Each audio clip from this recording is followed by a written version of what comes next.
We work in Africa with wildlife sanctuaries. We partner with wildlife sanctuaries, and in a nutshell, we send their kids to school. We provide scholarships. It's a conservation through community type program where we have a number of different programs, but our primary function is to make working with the animals and protecting the environment something that's actually beneficial. And so we educate the children of the conservation workers, and hopefully they grow up and become leaders in their community, and then can support conservation in their countries. And if I understand it correctly, let's say I'm reading the tea leaves correctly, you saw a what would you call it? A dearth of the ability of people who work at these places to take care of their own kids and that sort of thing. And am I reading that right? That's correct. Yeah. So, and you guys were nice enough. You had a windfall in your life to create a foundation for this sort of thing. Ultimately, is it to help certain animals or specifics, or is it a situation about the people?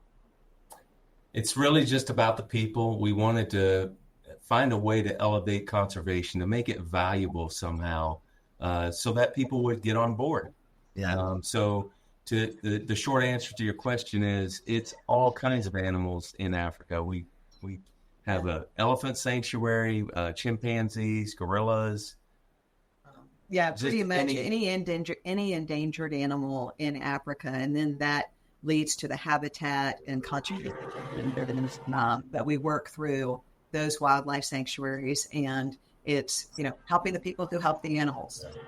That sounds terrific. I mean, there's a whole thing about leaving legacy, and like how I don't know if this resonates with you guys, but what I want to do is I want to leave this world a better place. Right. So I want to leave it like where there's something I left behind after I'm gone that is lasting, that makes sense. So, and my argument is, I think if more people considered leaving the world somehow a better place, the world would become a better place. Right. You know what I mean? Yeah, absolutely. Yeah, when it was, I don't know, maybe 15 years ago, we were raising our daughter, and I had a conversation with my dad, and I just told him, I said, Dad, I'm supposed to be changing the world, but I'm not doing anything big. And he said, honey, maybe if you guys just tried to change one person's world at a time, you'd find out that you're actually able to make a pretty big impact. And that was the philosophy that we used. And we started with, I think it was 15 kids. And we now have, on average, about 430 kids a year on our scholarship program. Wow. And about 200 a year in our schools. So tell us about some of the examples, like what happens to these kids, give me one example you got, like a kid who kind of was a winner, became a win for you in this endeavor. I think my favorite story is our very first kid, a kid named Michael Banks. And he's really part of what inspired us to start the program. So we were volunteering at the Lembe Wildlife Center in Cameroon with the gorillas and the chimpanzees. And when we were volunteering, we started seeing that some of the workers' kids were there, and they'd come and they'd help us sweep or clean up. And one of those kids was a little 12-year-old boy named Michael. And I had a pocket full of Starbursts. I grabbed the Starbursts and I offered them to him. And he just delicately chose one and said, thank you. And I said, well, you can have them all. And he said, oh, no, you need to save them for the other kids. And I just thought, wow, I mean, here's a kid who has never really seen candy, and he's so excited. And so we started asking, and we found out about the need. So let's fast forward. Michael was our first kid to start within that first 15. He ended up doing really well in school, never missed a day after that. And he got a full paid internship to go to Dubai because he did so well in his computer science program. And it was great. One Christmas, he said, Mama Michele, I have a present for you, but I'm not going to give it to you till Christmas. So on Christmas morning, I opened up my WhatsApp, and he had a video of him in Dubai. And he's like, Mama Michele, I'm here in Dubai. I got a scholarship and I'm here. And he's actually still in Dubai. He's now a chef, and he's sending money to pay for kids. And about 3 years ago, he had his first child.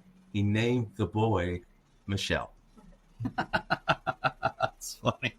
That's awesome. Which is appropriate from a French culture. Yeah, by the from way. a place. Yeah, it is. Well, Kerry, you might not know this about me, but I'm a bit of a data nerd, right? So one of the things that I've analyzed is actually how ending extreme poverty is one of the solutions to about a half a dozen causal factors of scourges that plague humanity, one of which is illiteracy. So we're actually going to eliminate illiteracy worldwide in the next 25 years. So and that's a causal factor to eliminate smallpox, malaria, half a dozen other scourges that plague humanity. And Africa is one of the centers where it's like the last area of some of these things. And it's not because of the lack of us being able to solve those issues. It's because some people are so remote we can't get them. Like, I'll give you an example. The cure for leprosy costs less than $2 US. But it still exists on planet Earth because it's so difficult to get the solutions and the medicines to people who are that remote. And I don't know if you're familiar with Hans Rosling, but he wrote a book called Factfulness, did a series of videos. I'd put it on your radar screen. So he did a video that's still on YouTube right now, 15 years ago. It's the coolest video I've ever seen. In 4 minutes, he proves to you how that the humanity is better off. Virtually every facet of humanity is better off. The last little bit that's still hanging in there is in what we would call extreme poverty, that's living on less than $1.90 US a day. So what you're doing has a ripple effect. Like, I'll give you another example. There was a CEO in Raleigh that I had presented to about 2 years ago, and he was really proud. He was running a multi-billion-dollar farm industrial equipment company out of Europe, but he was their U.S. president here. He was British, but he was based out of Raleigh, and he was really excited about how he had just built a flour mill in Rwanda. And I said to him, I think you're missing an opportunity. He said, what do you mean? I said, send a film crew there and actually study, do a little mini documentary on the flour mill, because he had also bought all the people around the area that worked there scooters so they could get to and from. And according to Hans Rosling, the number one thing that midwives were looking for in Africa were flashlights, because they would have to come home at night and they wouldn't necessarily see the snakes. I'm like, yikes. So something as subtle as that, right? So picture, what I said to him was, go film this like a documentary and then show it to all your employees, because there's a spirituality to commerce that I don't think we do a good enough job in the United States of tapping into. When people think or are shown that what they're doing, whether it's sweeping the floor in the factory or what have you, has a larger impact, it's a way to elicit that in them. Thomas Jefferson called it the emotion of elation. Like, when I'm thinking about it right now, I'm getting chills. You know what I mean? Because if I understand it correctly, one of the staple foods in Africa is called what's the name of it? It's a root, cassava, right? Cassava. But if it's prepared incorrectly, this is what Hans Rosling discovered. If it's prepared incorrectly, it can create a permanent neurological disorder in children. So there was paralyzing kids because the parents needed either other sources of food. So what I said to the man is, you're moving the needle on that, because now you're giving them a different staple in their diet, as opposed to relying on cassava and maybe preparing it incorrectly. Now you have other grains that can positively impact them. So this is really cool that you guys are doing this. So what was the motivation behind it? What got you guys started? Well, Michele volunteered at a zoo when she was 12, and there's a great story there. Yeah, I think really what it all boils down to is, Mark, that concept that you talk about. It's that random act of kindness, doing something for a stranger, and you never know what that's going to inspire. And both of us had that happen in our lives. So for me, I was an animal lover, and as a kid wanted to go and work at the zoo. So I took the whole classes and to become a volunteer. And there was this one coveted spot in the nursery working with the baby animals, the gorillas and the chimpanzees. And that was obviously what I wanted, but it was also what everybody else wanted. And there's an older woman who had the choice to have that spot, and she gave it up and she gave it to me. And I was kind of second in line, and she knew that I really wanted it. And just that choice, that decision to give up something and let me have that opportunity. So I had a chance from the ages of 12 to almost 16 years old, working every weekend, every holiday with baby gorillas and chimpanzees and developing that passion for service. So I kind of had that passion. And then Kerry had a similar act of kindness. Yeah, I'm one of 6 children. I was the first person to go to college. My parents didn't go. And after about 2.5 years, I had not earned a football scholarship yet. And my dad called and said, "You're done. No more money." I went to a banker. Family crisis. It wasn't because he was bad. Yeah. I went to a banker that day. One of the coaches had given me his name, and that guy co-signed on a loan for me that day. He checked my grades and everything, and he said, "I believe in you, son. You're going to make it." And so he co-signed on a loan for me. That occurred 3 more times, and so we took Michelle's love for animals and my love for giving somebody a chance to get an education. We combined those 2 passions and then created Children of Conservation. And I think to your point, Mark, earlier, it was a natural fit for us because, as you've so correctly identified, the root of so many problems is people in poverty. And if what we found was that all of the issues, poaching, deforestation, all of the issues with conservation, all come down to lack of education and lack of resources. And to the extent that we could educate people, and particularly people who understood the value of conservation, it just was a natural fit for the seed that had been planted for both of us. Well, I'm going to throw some more nerdy stats at you guys right now. So, we love them. Well, you haven't heard them yet. So picture there's a thing about how, if you remember, most people up until very recently have been concerned about population growth and how it's unsustainable, that sort of thing, not knowing that we're actually dealing with a population dearth. We're dealing with the exact opposite. I think because it's kind of like, especially with Africa, we accidentally freeze dry our expectations of the world on the day we graduate high school. And that's influenced by our teachers and probably the day they graduated high school. So there's a couple of things here that are really kind of fascinating about Africa right now. Like the #1 country in the world for growth, the fastest growing country in the world is Rwanda.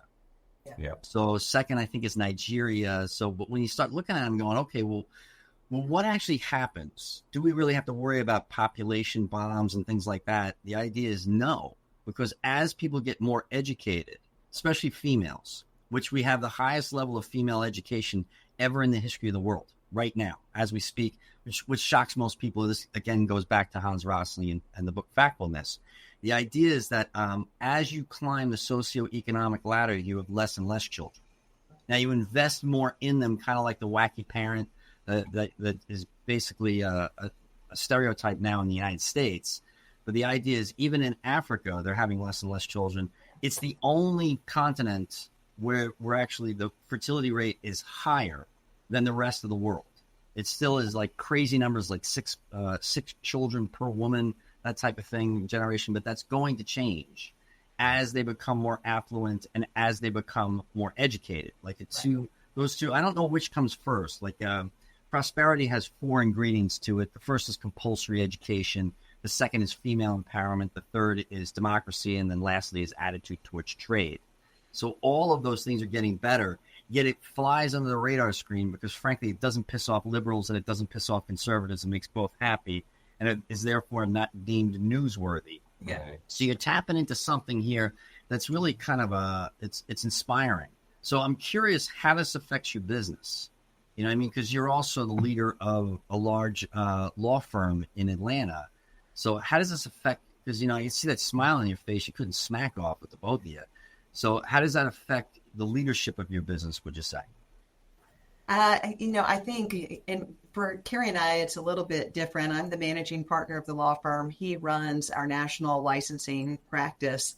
And so we deal with kind of different levels of people, but so many people think about running a nonprofit as being so different than running a business. And we don't approach it that way at all. We approach both the same way. And you think about, we're both actually, whether you're a corporation, a law firm, or whether you're a nonprofit, you're seeking a profit, right? The goal is a profit. In the nonprofit world, our profit is our impact. So the more impact we have, that's a bigger profit to our clients, who are our donors. Our donors are our clients or our customers. And what we're providing them with is the ability to make an impact in the world. And so when you take that approach, you end up being able to run things more efficiently, more effectively. We have a very low overhead. 100% of all of our donations goes to our programs because of the way that we manage it. And I think from a standpoint of how that impacts our business, we apply a lot of the things that we use and we learn in the nonprofit world to our business, like attacking solutions from the root of the problem. Really trying to, in Stephen Covey's terms, you seek first to understand and then to be understood. And so we really work, whether it's with our staff here, with our clients, with our attorneys, with our partners, really sit down and understand what are their needs, what's going to motivate them, and that helps to drive a better solution. And you might have more to add. Well, I think Michele and I were talking about this yesterday and just made the simple statement of don't let passion drive your business, but allow business to drive your passion. And I think that we've seen it in the nonprofit world, especially smaller nonprofits. They focus all of their attention on the passion that they've got for whatever their cause is. And I think what ends up happening is we're in the hospitality business. So we work with restaurants and convenience stores, grocery stores. Yeah. Right. And you probably know this. What's one of the higher failure rates of any business is a restaurant. Why? Because chefs are passionate about fixing food, and they're creatives. They're not business minded, right? So that same kind of thing happens in the nonprofit world, where people get overly zealous about their passion and, I don't want to deal with the numbers. I don't want to deal with, and we see that from a standpoint of our work in the nonprofit world, how that has made us successful in the business world, because we know, listen, we've got to make money here. We're in business to make money. And the nonprofit world is the same way. It's just, it gets fuzzy. Yeah. It gets fuzzy because of the passion. Yeah. So Nora Rosenberg, one of my heroes here in New York, she actually started a special Vistage group for only 501c3s. She also created Women in Vistage too.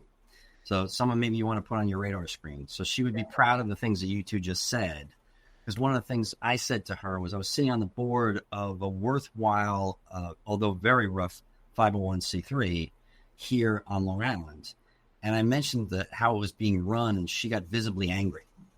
And what she said was, there is no difference in running a nonprofit and a profit. The only difference is accounting, and the only difference is the verbiage in accounting. Yeah. They don't call it profit, they call it surplus. Yeah. So everything else has to be run exactly how you'd run a for-profit institution. And I heard a great line. This was from the guy who owned Mrs. T's Pierogies, if you've ever had those. He's a Vistage member in Eastern Pennsylvania. And what he argued was what his father taught him. So he took over for his father. His father said, without margin, there is no mission. So what I'm curious about even still is like tapping back into that whole spirituality of commerce. Does it affect your attorneys that they know what you're doing on the side? Yeah, absolutely. Absolutely. I think we hear it regularly from attorneys, from staff members, that they get inspired. I think a lot of people have this concept that in order to make an impact, you've got to quit your day job, you've got to move to Africa, live in a tent, give up all of your worldly belongings, and that you can't also have a successful life, that it has to be an all or nothing. And so I think the fact that we've been able to both be successful, lead our industry in our careers, and still have this passion that we're able to satisfy. And we're fortunate too, because we work in a firm that has a model that allows us the flexibility of, you get your work done, you service your clients, but I can work from Africa if I need to, so can Kerry while we're gone. And we're in the office a lot of times on weekends, and that's not a problem. But yeah, I do think it helps to inspire folks in our firm and others that we meet that really thought you really can't make a difference unless you just give up everything. Yeah. So why don't you tell us the name of the foundation again? It's Children of Conservation. That's Children of Conservation. Kerry designed that. That's cool. He's had a minor in graphic design, so that's cool. Another way to save money and not spend it on other resources. That's cool. That's awesome. So but there's a couple of things. It's actually giving you an opportunity to rub elbows with some pretty heavy hitters in that industry, right? If I understand correctly, you know personally Richard Wrangham and Frans de Waal. I just want to tell a couple of quick stories here for my audiences that I'm talking about Frans de Waal in the past. I can't remember which book it was that I read. It might have been Mama's Last Hug, that type of thing. But he actually was interviewed, I think, by Lex Friedman not so long ago. And he talked about how he has a primate zoo on the campus at Emory University, and he would climb into the cages with the juveniles, and they would just wrap them up, like tie them up into pretzels, and he would scream, and then the juvenile would be shocked, because it's kind of a thing about primates especially, that you can see so much similarities with ourselves up to a certain point. And there's some fascinating things about this. So at least fascinating to me, and I've touched on it a little bit in my presentations to the Vistage members. Kerry, by the way, this is going to go out to about 50,000 of them. So there's some overlap in there. It might be total of 27,000 or so. But because the podcast is just a startup now, but we send it out to all of our social media and our CRM too, just to kind of inform people about things that they need to kind of be aware of. Because I think you guys are tapping into something that almost every Vistage member does. But back to the Frans de Waal thing, the juvenile chimps will let go of him immediately as soon as he starts to scream, but they'll grab his face to look at the face to see if the pain is real, because they can't believe how this giant creature could be that weak. Yeah. And there was a bunch of things too. There was a female chimp that would play practical jokes on the other chimps of her tribe. She would take a dead rat and put it on them while they were sleeping, and they'd wake up and scream, and she'd crack up over it. Oh yeah, there's so many great stories, and we've had the joy and the benefit of actually working with gorillas and chimpanzees. And one of my favorite ones is Coco the gorilla, and she is a big practical joker. The sign language? Sign girl? language. Yeah. And she's a big practical joker, and she saw that one of her keepers had walked in and got a spider web and kind of reacted to the spider web. And they had a camera on Coco, and the next day they noticed around the time the keeper was getting ready to come in, Coco was walking around her enclosure and picking stuff up. And she stood by the door, and as the keeper walked in, she opened up her hand, and she had dead bugs all in it and blew them all over. And then the keeper then Coco just laughs. Oh, oh, oh, oh. And that's the gorillas. The gorillas really laugh like that. They're oh, oh, oh, oh, oh. And they have so much fun. And we, we'll have that as well. We've got one gorilla, Twigs, who every time, I would go see her, she would just, she'd grab my face. Yeah. And she'd just hug me for just a minute, face to face. Yeah. And then she'd want to play tickle games, because that's what we did when she was a baby. And that's awesome. But they'll make up games. They teach you games. They share. It's just amazing the different things that they do, and they're so gentle. Kerry, one of Kerry's favorite pictures is of me with this big giant female chimp, and she's taking the sleep out of my eye, just with this very gentle, these giant hands, and just this gentle. You could barely feel her fingernail because they are that sensitive. And they understand. They have the intelligence of about a 7-year-old child. Yeah. I've heard that it's actually at 3 years old. They did studies in this at Yale. At 3 years old, that's where you start to see the difference between humans and chimps, because chimps don't work together as well, because they have no mechanism to actually count what are called free riders. I don't know if you guys are familiar with that term. It comes from economics, but it's like cheaters. Right. Yeah. So even when they go on hunting expeditions where they hunt, I think it's Clovis monkeys, they'll kill the monkeys, and they'll share it equally even if people didn't share equally in the hunt. Right. So we're one of the few. It actually helps us to be the most collaborative species on the planet, but still knowing where our roots came from is really it's fascinating to me, because people get like, Kerry, I'm actually I've been studying evolutionary theory for the last 16 years. So I'm not an evolutionist, but the idea is I study it on a regular basis, mainly as a tool to how we can predict human behavior for the future. So how do you predict the future more accurately through the lens of human nature and the science of evolution? So some fascinating things is that human beings are the most collaborative species on the planet. We're the only ones that evolved language. And it's why did we do that is kind of the fascinating things to me. Like one anthropologist argues that we evolved language so we could lie about ourselves. we can negotiate our position within the tribe, which is what grooming is about in primates, from what I understand. But as soon as you ask toddlers and or chimps to work collaboratively, that's where we actually start to separate. We're significantly more collaborative than they are, because we can actually spot cheaters. Yeah. So it's like it's one of our skill sets.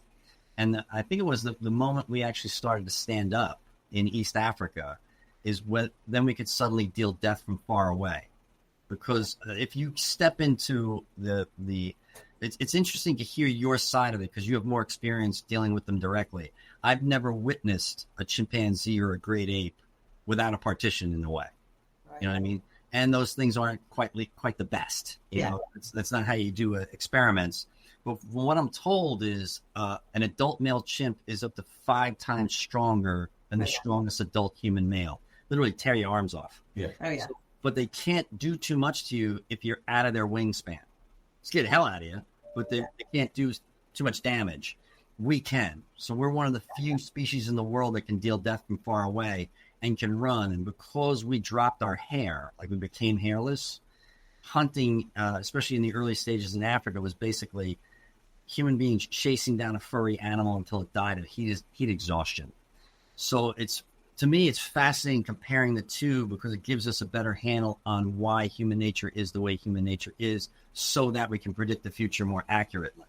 So, and I think there is something to, like, how can I tie this back without it sounding like a non sequitur? It's I see the reason why I wear shirts like this is I see Western society is committing suicide. And what we're dealing with right now is people are misplacing our natural tendencies for religion and putting that into the political sphere, where we're creating a new religion of national politics, where any compromise becomes a sin. And I think it's because we're less religious than we've ever been. And I think religion is an evolved thing, because Blaise Pascal said 400 years ago that all human beings have a God-shaped hole in his or her heart. It's so that God could fill that hole. What I'm looking for is ways that we could fill that difference. So that's why I'm interested in the spirituality of commerce. In fact, one of the books, I'm writing 6 books simultaneously right now, but one of them is An Atheist's Defense of Religion. So it's, why do we evolve to be religious, and how is that destroying society today because we're not as religious as we once were? So I see what you guys are doing. I can see it from the smile on your face that you're tapping into something that, because I think after a certain level of development as a business leader, it starts to get boring. Yeah. I know it did for me. Yeah. So what I'm doing is basically trying to crack the code on humanity, leave the world a better place as a result of that. But I think genuinely business owners, they're missing the opportunity to tap into the spirituality of commerce. How can their employees understand that the world is better off for the work that they're doing? So from what I understand, the space race had that in it, where even the people who were sweeping up the factories felt that they were doing something that was so monumental. You were able to tap into more things. There was less conflict in the teams, that sort of thing. Do you find that's so true to really, and we hear it all over, right? That you've got to focus on your own well-being and take care of yourself. And when you take care of yourself, you're able to perform at a higher level. And for us, taking care of others, being able to use our talents and our skill sets to make an impact, to make a bigger impact, drives us. It gives us that ability to feel like we're doing something and we're leaving a legacy. And it makes coming in on the weekends and working on our day jobs a good bit easier. Yeah. But to your point, with respect to like NASA, at the example you used, I would say that's kind of the way that our team and everyone on our team is so proud of Michele. She's the managing partner. And I think secretly they're probably proud of me as well. But I think that you're exactly right. It's like our team runs so well because everybody has such high respect and regard for each other, especially the leaders at the top, if you will. I think that, I hear it all the time. Michele doesn't hear these conversations I'm having with staff, and they say stuff like, well, so-and-so said this, but if they say anything about Michele, and so they're very defensive. They are proud of the work that we do, and that makes them proud to be part of the team. And I think that is 100%. The NASA example really does fit with our little team here of 10, 12. Yeah, we have about 10 folks and then on our licensing group. On our licensing group. Mm-hmm. And I think as a firm as a whole, too, we have opportunities. We do a good bit of pro bono work. And so we really encourage all of our associates. They have the ability to spend 100 hours of what's considered their billable requirements. They can put it towards pro bono work, and it still gets counted as if they billed it. And so it allows them to tap into their own corporate spirituality, if you will, and to do something that's meaningful, use their talents, use what they're good at to do something and make an impact. And Michele, that's really impressive because as many attorneys that I talk to that I like, there's an equal number that are so miserable. And that they literally just one the other day contacted me and said he inherited money. He said, Mark, that's it. I'm done. Yeah. I'm like, you're like 35 years old. What are you talking about? You're done. They're like, I hate my job. I hate what I'm doing, stuff like that. Can I retire on this? I was like, yeah, it was that much money. Yeah. But given that situation is, how do you put yourself in a position where work isn't work? Yeah. Like I literally work 7 days a week, but it's not work. It feels awesome. Like I was just doing I'm doing reviewing an old study I did of Vistage members 12 years ago and comparing to my most recent study. That's going to be one of my books. And the time flies. I don't even know I'm doing it. Right. So, because it's my way of leaving this world a better place, so and then it's not work. It's what you love.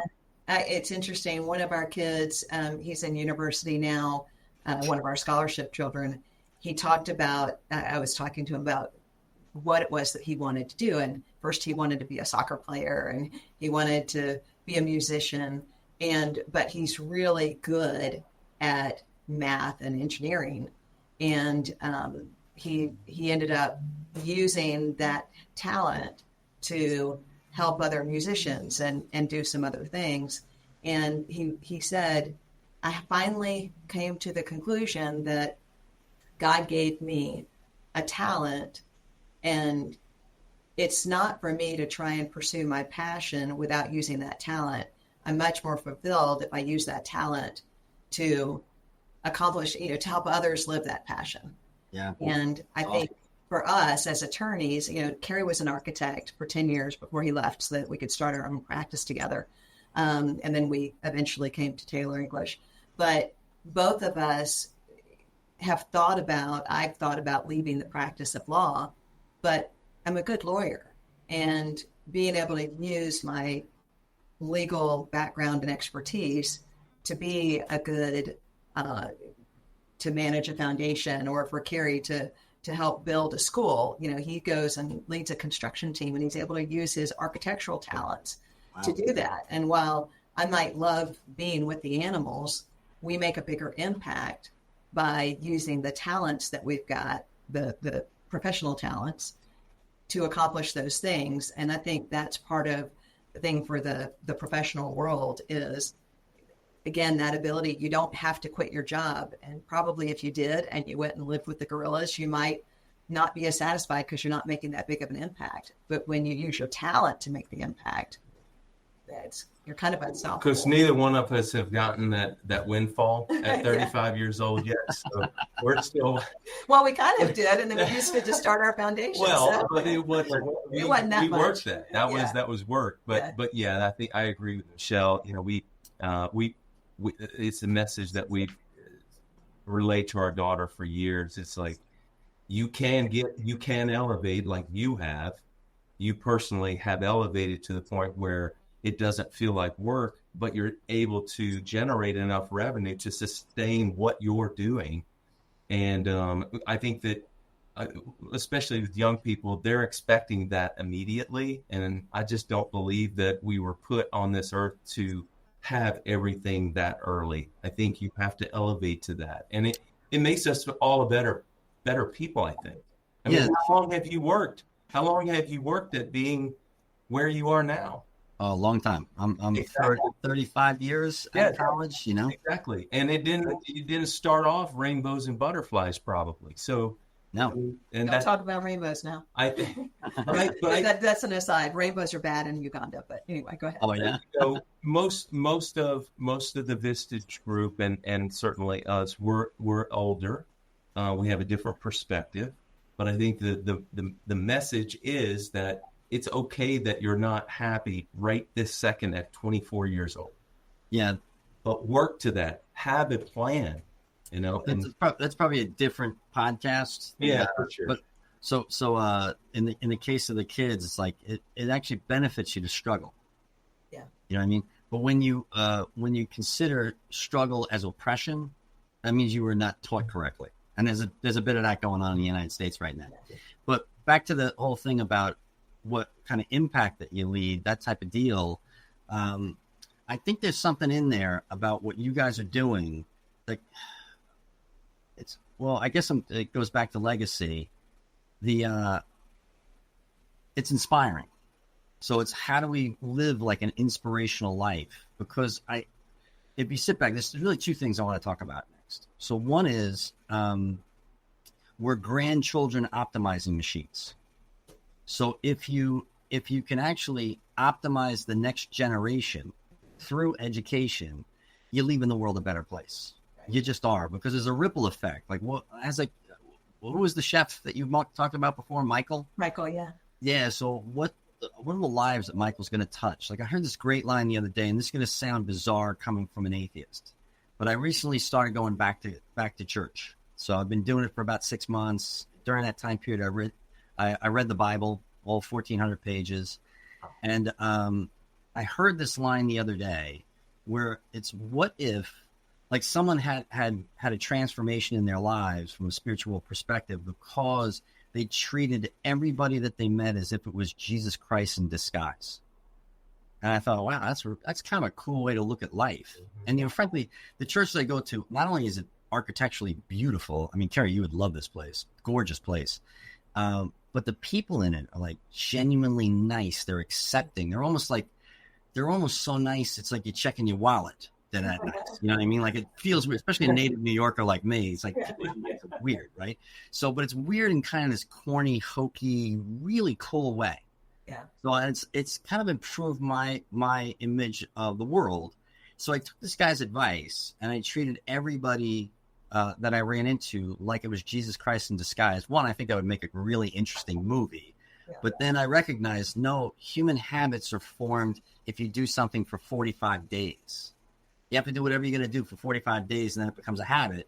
So what I've been doing is for the last month and a half, I've been treating everybody that I run into as if they're Jesus Christ in disguise.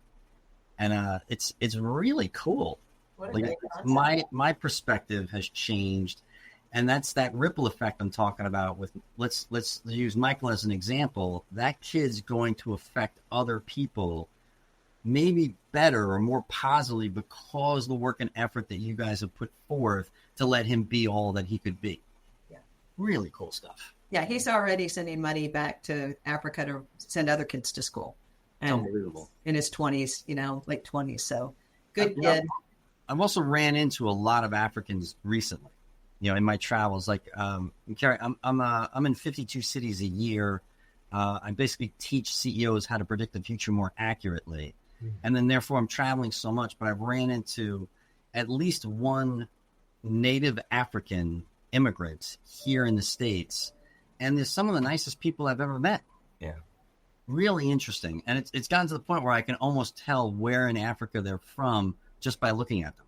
Yeah. You know what I mean? Like they're really tall and kind of elegant. It's probably East Africa.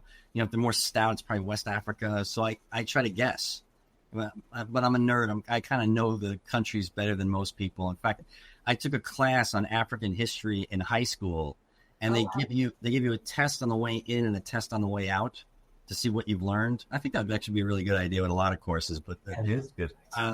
They never had anyone score 100% on the way in. I'm the only one. Wow. So I wasn't even a good student, Kerry. I tell the story. The audience has heard this before, but I went to a college where if you could roll a joint left-handed, you were dean's list. They pulled me aside after 6 months and told me I was one of the 25 worst students in the college. And I was like, "Cent?" And no. And they almost kicked me. So I'm not even a good student, but I knew the Africa. Maybe I had it in a past life or something like that, Yeah. But I think what you guys are doing is fantastic. So say the name of the foundation again, and let's see if you can get me maybe a link to it that we can put in the bottom, Noah, after we edit the whole thing and put it out there so that the people can actually make some contributions to you. Or maybe what happens here is I might need your help mentoring some people who are in the 501c3 world, if you're okay with that. Yeah, I think I've already introduced you to Teresa Carrington. She just did a podcast with us 2 or 3 podcasts ago. And so you two have a lot of overlap. I think you guys would mesh. You guys should know each other. Definitely. So it's childrenofconservation.org is our website. Awesome. Sounds great. So let's make sure we get you some contributions in this, and we get this out to all the people on our contact list. So thank you so much for your time. I really do appreciate it. All right. Thanks so much for having us on.